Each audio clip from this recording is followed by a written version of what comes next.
right. This is from Shulchan Aruch Harav. It's a little bit musar, a daily musar for today about Talmud Torah. I know it sounds like a broken record, but I heard that the records are in style and they're making a comeback, so I'll say it again. He says on the Rambam, based on the Gemara, for a person who could not so-called cannot hold it any longer and does not find his heart settled to sit down and learn Torah, so marry a woman, get married. I mean, I should say marry a woman today, right? Get married, and then after you calm your tidal waves of whatever you have in you, sit down and learn betahara, learn in purity, without hirurim, without any kind of foreign thoughts into your head. You know, when you have an engine and you have what is so-called FOD, foreign objects in the engine, it causes the engine to fall down, the plane to fall down. So you can't learn with foreign objects when you're trying to make a spiritual lift, as much as the engine creates thrust by taking air and using it. A jet engine takes air, sucks in the air through the turbine, and then it goes down and down. It creates the pressure, increases the pressure, goes to the combustion chambers. There is the fire, and then goes out to the back turbine and translate that process into thrust. That could not be done when you have FOD, when you have foreign objects in the engine. Why? If you have a small little pebble, I mean, the fan of a, let's say, a turbojet, or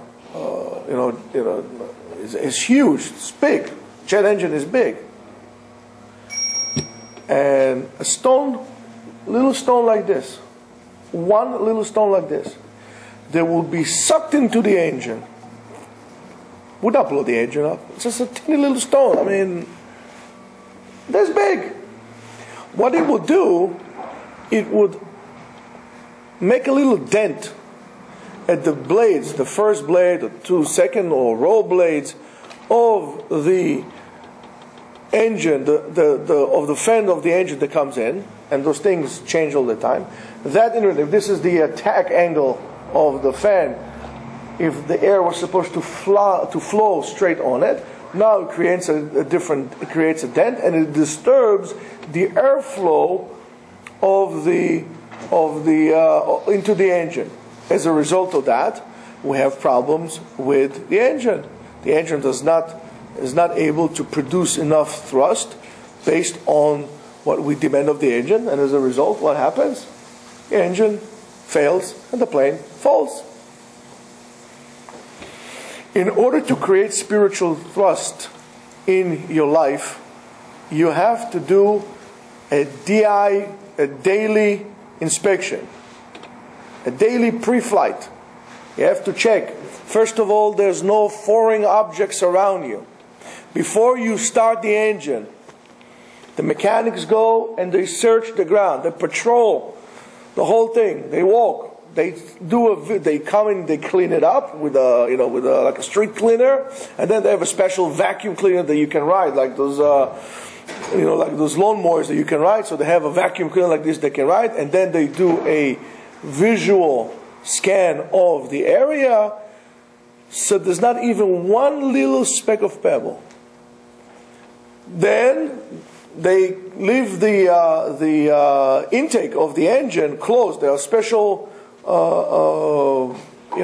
caps that they put in, that they close it. Why?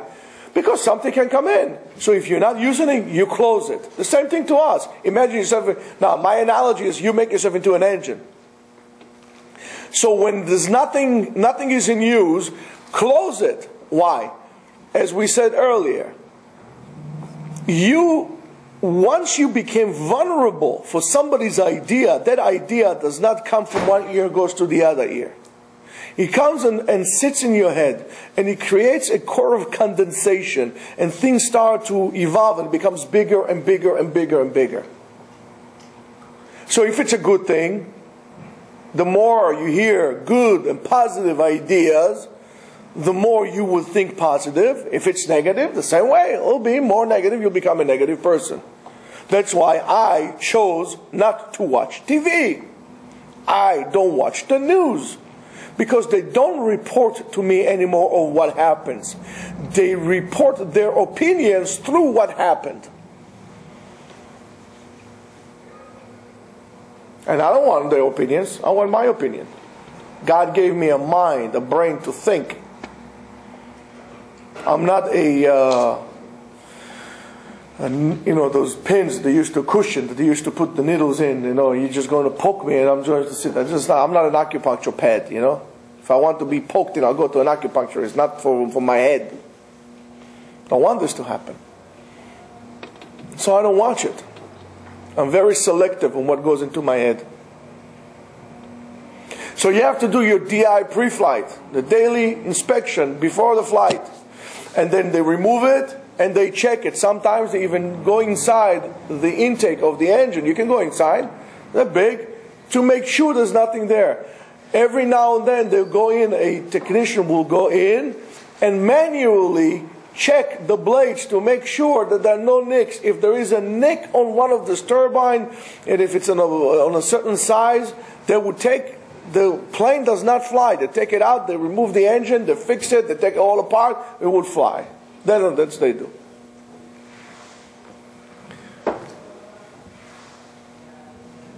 We must learn Torah in purity.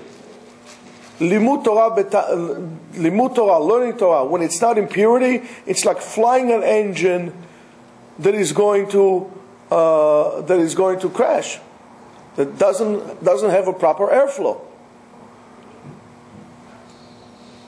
It would stall. The engine would stall. That's why the plane has to keep a certain level all the time. Otherwise, if your speed and the angle that you add are not aligned, the plane would stall. If you go like this too much and you don't have enough speed, you simply fall down. The engine stalls, basically chokes. Stalls. You would also stall if you don't have clear intake in you. You would spiritually crash. That's why they say you have to teach Torah to a person who is appropriate. Why?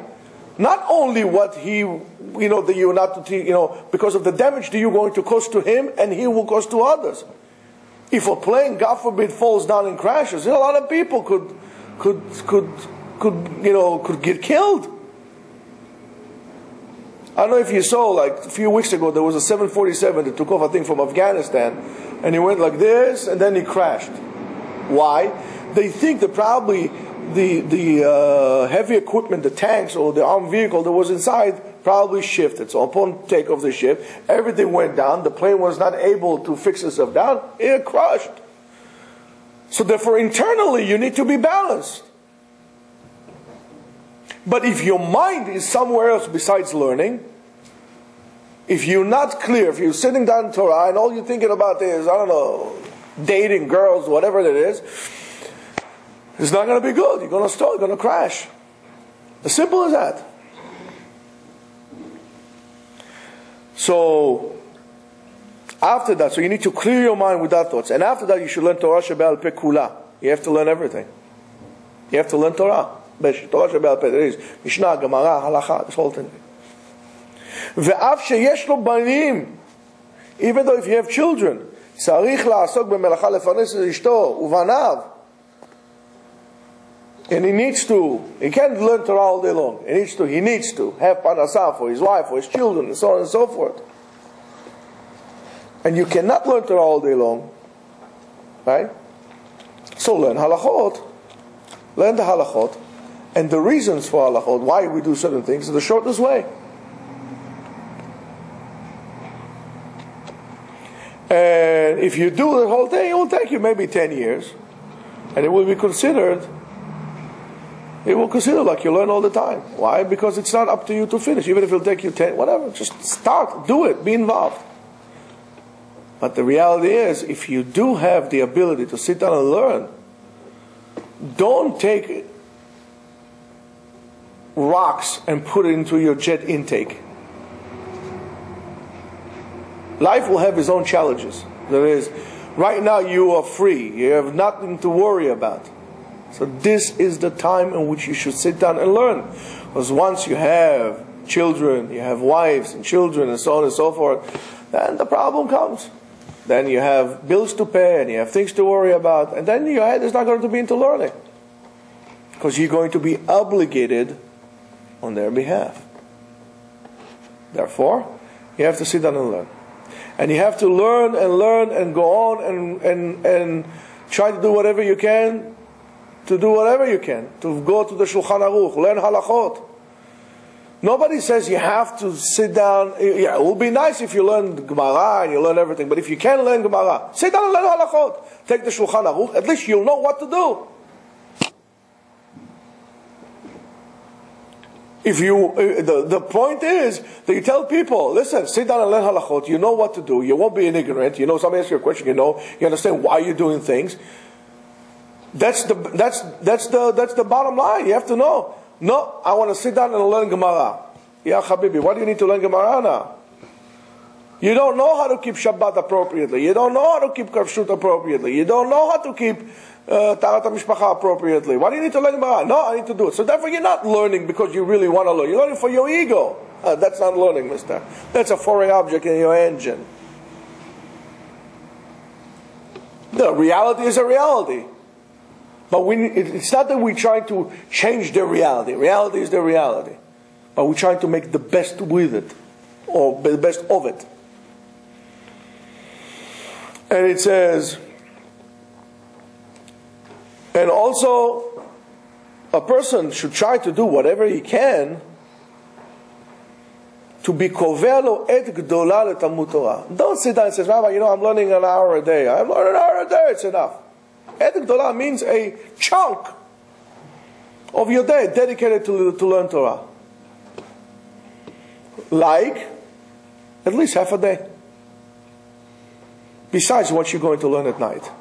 At night, instead of watching the Mets losing, the Jets about to get creamed, the Knicks always lose. Besides really it's your father's team. I mean, you have stocks in this team. You don't. So what difference does it make? So instead of getting aggravated and being a very loyal football team or whatever, football fan or whatever it is, right? You need to sit down and learn Torah at night.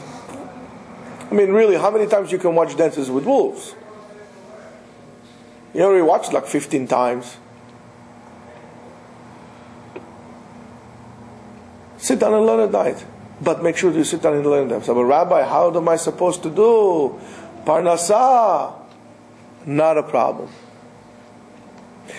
What you need to do is try to do your best. You have to work. But you change the focal point of the day. We are not at this level, and that's why right here. It says, and that's of course besides doing the Chazarah. We are not at this level of early generations who learn Torah all day long and counted on the miracle. We are not at this level. If a person does it, he's fooling himself. He's arrogant. I'm better than a Tanah. I'm better than a Tanah. No, he's fooling himself. But ma, he says to you, here's something great. It says, Dorot Rishonim asu Toratam keva umelachtam arai. The whole focal point was around the Torah. My Torah is the core of the day. Alright, I have 24 hours a day. So take your circle of the day, divide it into 24 sections. Okay? Take half of it, cross it off. Now you have 12 hours.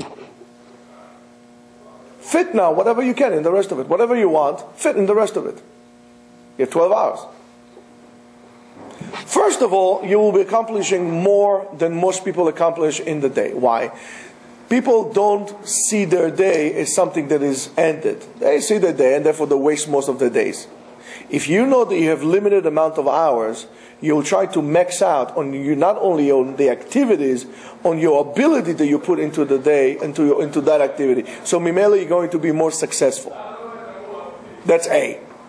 So now that you know that you have only X amount of hours to sleep, you say, listen, I'm very disciplined, I have to go to sleep. I have to get my 6 hours of sleep. That's it. 6 hours, I'm going to sleep. I don't care. Otherwise, I can't function. Then it becomes a whole roller coaster. So you make sure you're going to sleep. You're going to sleep. You're going to be good. You have, let's say, X amount of hours you need to work. I need to work. I need to make some money. Well, I need to do my best in that. All right. So I'll put it in the best that I can into work. Let's say the minimum you have to work, let's say, is 8 hours. That's terrific. So you work for 8 hours. You have 2/3 of the day free. Don't tell me you don't have time. Don't tell me you don't have time. I mean, there are 24 hours in a day. 8 hours is a third, right? 2/3. 2/3 put into learning. So take 1/3 of that. Okay, yalla keva. 1/3 of the day, I'm learning. The other third of the day, you can sleep for 6 hours, and I don't know, do the rest 2 hours, whatever you want.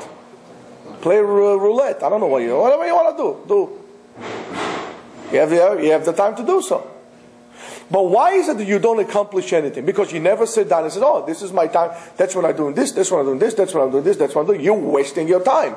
And you don't have an unlimited amount of time. Your days are counted. Your hours are counted. The minutes are counted. And you will have to give account on the hours and minutes and seconds that you wasted. If I would tell you, substitute an hour per dollar. Hour per dollar. And all you're going to get is this X amount of dollars in your life. You are not going to make more money than that. That's all it is to you. There are ways to make extra, but that's not by wasting. It works different. You have to make good investments.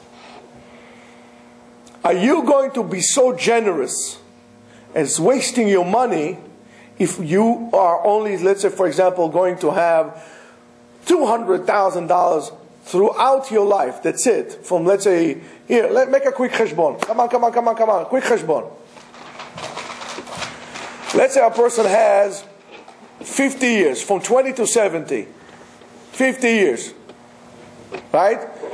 Times 365, times 24.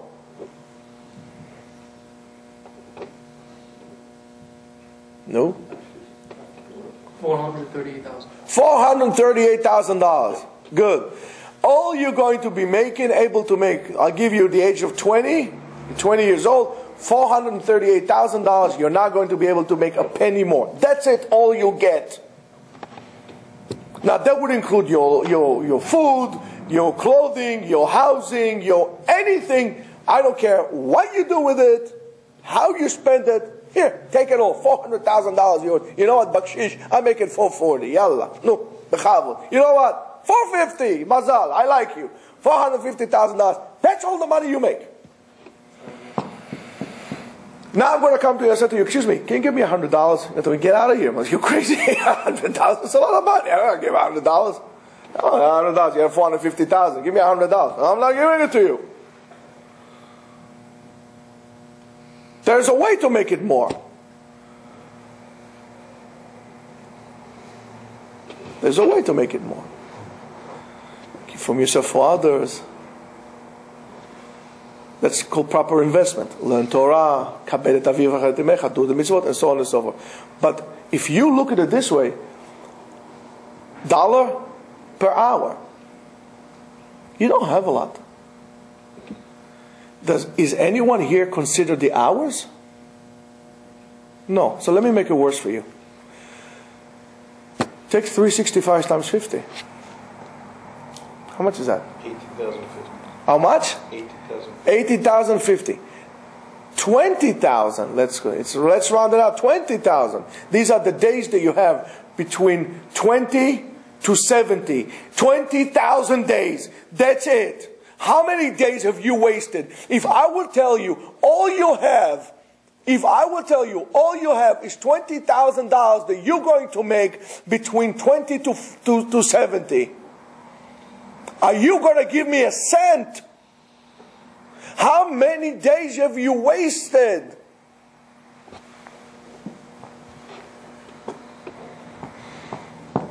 And then you wonder why we are not successful. But if you make your focal point as Torah, say, Ribono Shalom Tishma, listen, a man has to eat, I am not at that level, I got to do what I got to do.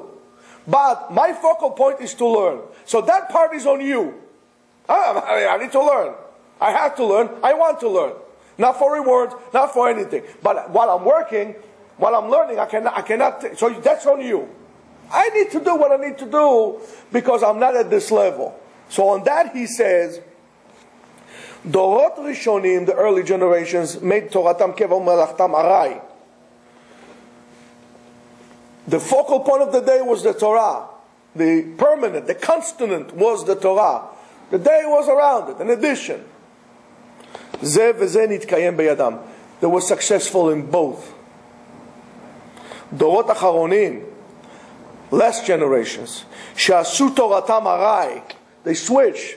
They made the Torah. One day they take Daf Yomi here. One day they listen to a lecture in a CD in the car. I hate those lectures in CDs. Why do I hate them? And I don't care about this rabbi or that rabbi. Let them all come to me.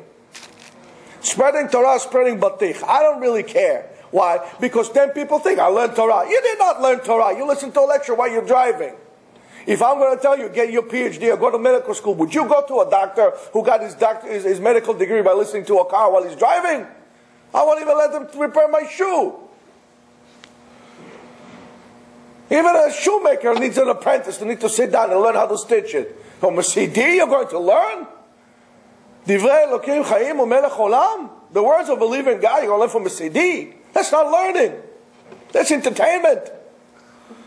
I would put, what's his name? Anatoly Barcholi. I call him this guy. You know, the blind tenor that you like. Huh? Yeah, that goes in the car. I listen to country music in the car. Torah, I don't learn in the car. I'm sorry. Now they can all line up and all complain to me, but I don't care. I'm telling you the truth. You want to do Torah Keva? You come here to learn. You sit down, you interact with each other, you break your head in Chevruta, you make it your focal point. Everything I do so I can come and learn. That's what you do. Go to work, that's fine. But you coming here to learn, this is your base. This is your engine. You cannot fly a jet engine in space. There's no air there. Dorot Achronim that came and grabbed a shiur here, a shiur there, they were not successful, not in business, not in Torah. Why is that? Because many people try to do like Rabbi Ishmael, not everybody is at that level like Rabbi Shimon. Rabbi Shimon Bar Yochai that says, I'm learning and that's it. If I would say I'm at the level of Rabbi Shimon Bar Yochai, I'm a fool. An arrogant fool. So I got to do what I got to do. It's my level. I'm not at that level. You know, what can I do? I'm not at this level. So therefore I'll do it. That's why a person needs to understand what's important in life. And you need to make your priorities out loud to yourself. What is important to you? That's what we did. I think it was yesterday we did it with Moshe. Right? If you're going to come and see what's important in your life, and you're going to go in order. If I'm going to tell you, if you have a Porsche, okay, we'll change it a little bit. But let's say, for example, you have a Porsche. I'm going to tell you, listen, I'm going to have your Porsche. Give it to me. I'm not giving it to you. It's my Porsche. How about I'll scratch your Porsche? I'll scratch your cornea. You're not scratching my Porsche. All right, I give you a choice here. You know, you like choices, not a problem. Okay, you have to give up one or two things. Your Porsche or your house? What do you mean? One or two things. Okay, take the Porsche. So you see, the Porsche was not that important. Now I'm going to tell you, listen, I want your house. My house? You mean the mausoleum in which I invested every single moment of my existence into to make it into this thing with the two lions standing on top like this, with bricks, with stones that are brought from Mars, with a rover from Mars to build up. I'm going to give you my house. This is not a problem. Not a problem. This is not a problem. I give you a choice. You like choice? I'll give you a choice. Your house or your wife? Take the house. Actually, take my mother-in-law. How about mother-in-law? Okay, no. Take the house. It's not a question. How am I going to tell you about this? Your life or your child's life? Of course you're going to say, listen, take my life, but let my child live.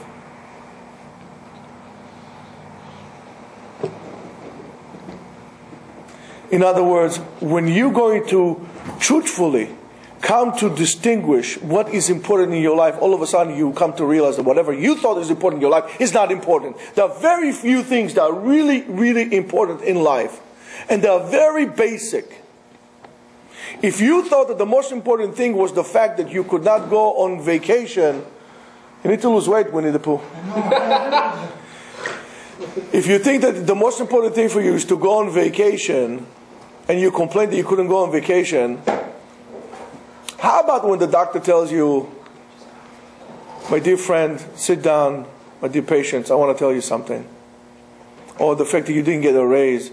She says, I want to tell you something. She says, yes, doctor, what's the matter? I have some news for you. You have cancer. All of a sudden your raise is important. All of a sudden your vacation is important. And you're going to walk in the street and you're going to say, I don't understand how these people can go about their life. I'm here having cancer. And the people like nothing happened. I'm going to die and nobody cares. The world goes on. Because all of a sudden you realize you're not really important.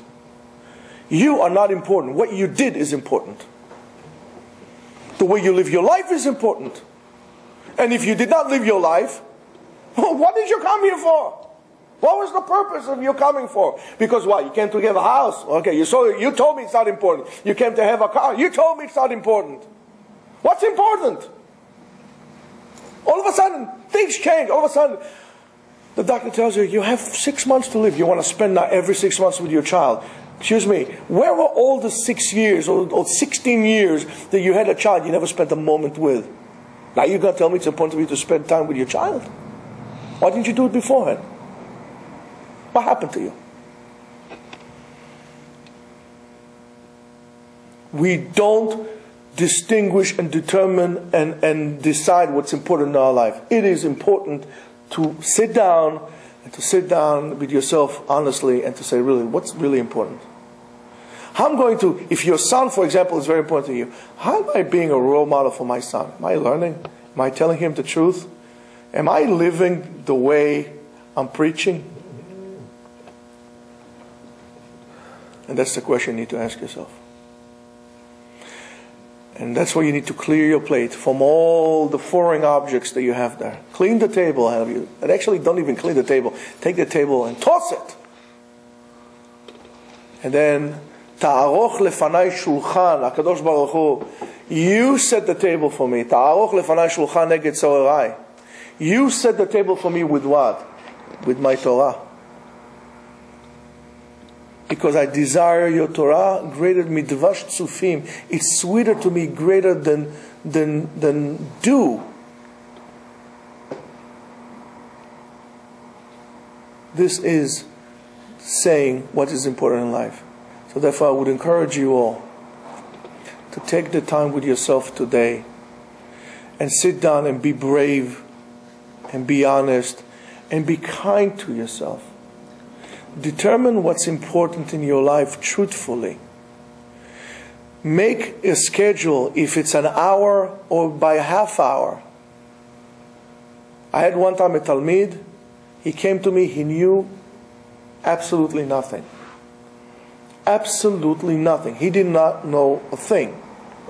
He just learned how to read, knew how to read Aleph Bet. That's it. He knew nothing. And he came to me and he said, I need to learn. How should I do it? He says, and don't give me the sweet version. I said, well, you came to the wrong place. If you want it, I'll give you the jalapeno version. As a matter of fact, habanero, how about that? I said, schedule your time for 15 minutes at a time. Every 15-minute slate. Because he wanted the real thing. I said, and give an account for every 15 minutes of your day. He's sitting today in Yerushalayim writing books. Because you don't have time to waste. And why he was willing to do that? Because he was on deathbed. And he recovered. And then he realized that whatever he was going after was not important. So be kind to yourself. Divide yourself a chunk, a substantial chunk of your day to come here and learn. Be kind to others and encourage them to come here and learn. And after that, divide your day based on what is the most important thing to you. Don't tell me that your family, your wife, your children are important to you if you could not find the time of the day to talk to them or to spend time with them. I don't believe you.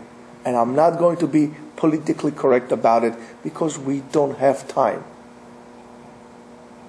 Don't tell me it's important to you if you never saw it important enough to speak to them during the day.